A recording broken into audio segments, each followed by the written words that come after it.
Um, I am looking at my phone. I'm not being rude or anything. I just want to. First things first, all right, folks. The bottom line is it's 2-0 in the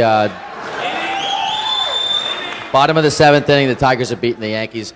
But on top of that, I also have my notes. I programmed them into my iPhone. So, also Boston College got their ass kicked by Florida State this afternoon. So, and we have a lot of BC people here today.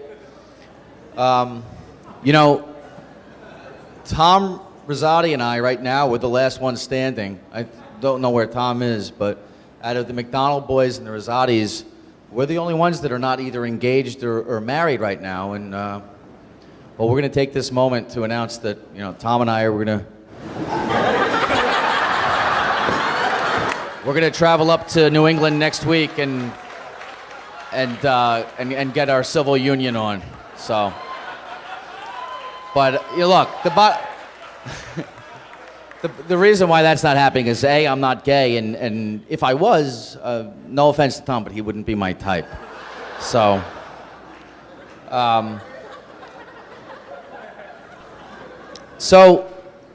Sean McDonald, I mean, it doesn't get any better than that, and I'm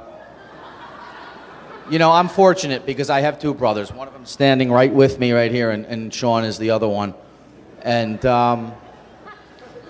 when you have a big brother, it really shapes the person that you are. And I had to make a decision when I was a young kid. And I'm not trying to make fun of my brother Brian. I love Brian. Brian's the best big brother of all. But I had to make a decision. Was I going to follow Sean's footsteps or Brian's footsteps? And was I going to try to be like the guy who did Dungeons and Dragons, or was I going to be like the guy who watched the Knicks with me? So I kind of made that decision that I wanted to be like the guy who watched the Knicks with me.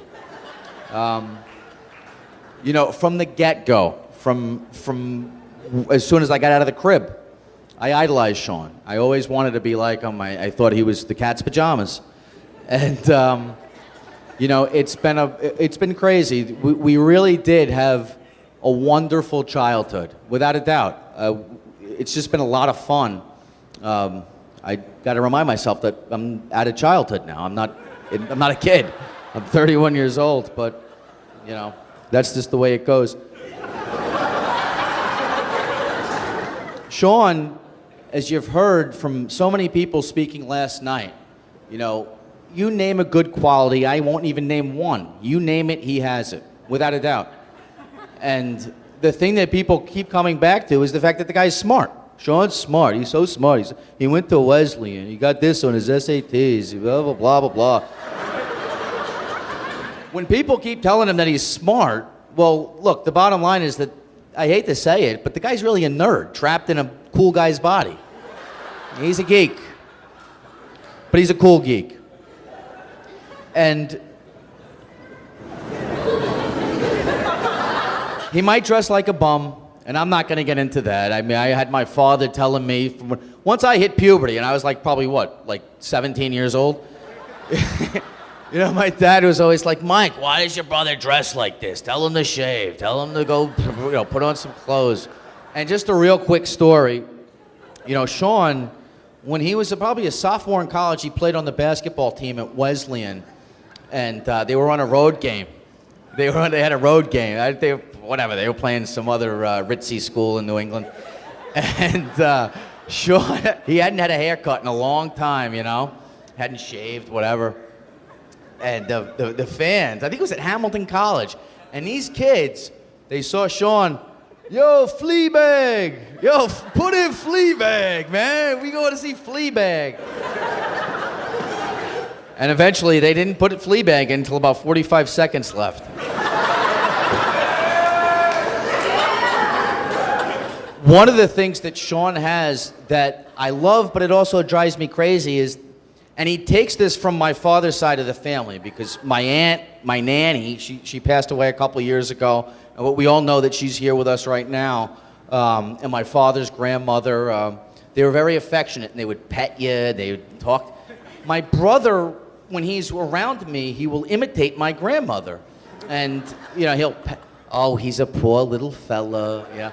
And we'll be at a restaurant, and the waitress will be looking at us like, why is that guy petting that guy's head? And it's not just Sean, but it's also kind of translated to all the other people, all of his friends, they do the same thing. I mean, you watch Tom and Matt Rosati, they'll come up to me and they start grabbing my ass and start putting their arm around me, and the next thing you know, they're petting my head.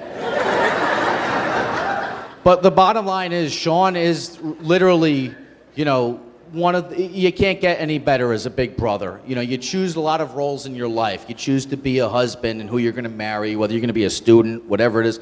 But you don't choose to be a big brother. And Sean's been a great big brother, and I love him to death. I'm gonna get this wrapped up. But Melissa, you know, I'm so happy for the two of you. My parents are on cloud nine right now.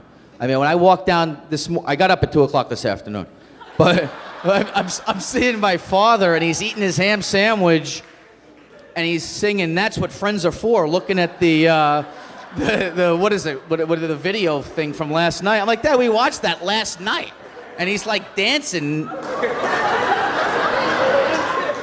I know you guys love each other so much, and you know, hopefully, I mean, listen, for me, if I can find any girl out there in this world, I don't know where she is, but if she likes me half as much as you like Sean, I'm a lucky guy. No question. I think, and I'm gonna wrap this up real quick, but you know, the best thing about Sean and Melissa is that when they walk in the room without each other, it's not right. It doesn't seem fitting. You know, they complement each other and they work well. They both work well together. You can just see it.